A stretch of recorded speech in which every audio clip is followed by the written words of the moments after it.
a treatise on the box fan. Let us now turn to the wind's custodian. Consider, if you will, the unpretentious cuboid, a study in right angles and planar surfaces. Observe the bilateral symmetry, a balanced framework housing the engine of simulated zephyrs. Note the protective lattice, a geometric cage safeguarding against inadvertent intrusion, a structured boundary defining the domain of its artificial currents. And now, let us examine its function. Consider the precisely angled vanes, the rotating helix orchestrating the movement of atmospheric particles. Observe the rhythmic sweep of its lateral displacement, a deliberate arc inscribed upon the stillness of the room. Note the faded indices, the numerical taxonomy of its simulated gusts, each setting a carefully calibrated degree of manufactured breeze.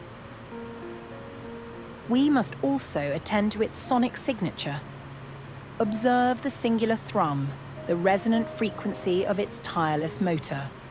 Appreciate the sustained drone, a monotonous yet strangely comforting sonic tapestry woven into the backdrop of domesticity.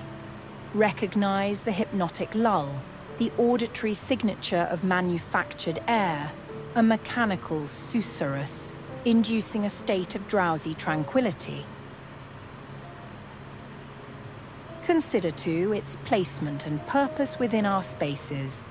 Observe its strategic deployment, stationed within fenestrations, anchoring corners, or firmly planted upon the floor.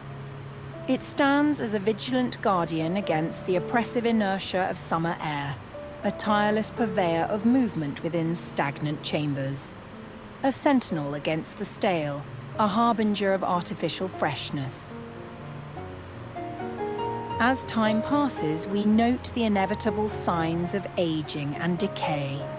Observe the gradual accumulation of particulate matter, a dusty shroud attesting to its diligent service. Observe the subtle shift in its coloration, the once pristine polymer, yielding to the ochreous hues of time. Attend to the increasing vibrato of its operation, the audible tremor that speaks of mechanical fatigue, the weary sigh of prolonged exertion.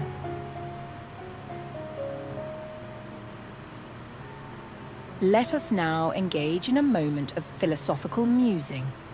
Ponder the inherent paradox, the creation of artificial movement within an otherwise static environment. Muse upon the perceived mastery over the invisible currents, the illusion of dominion over the very air we breathe.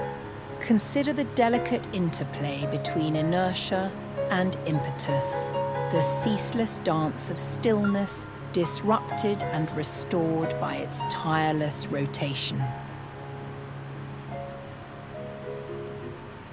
And so it spins, not to speak, but to stir, a prayer in blades.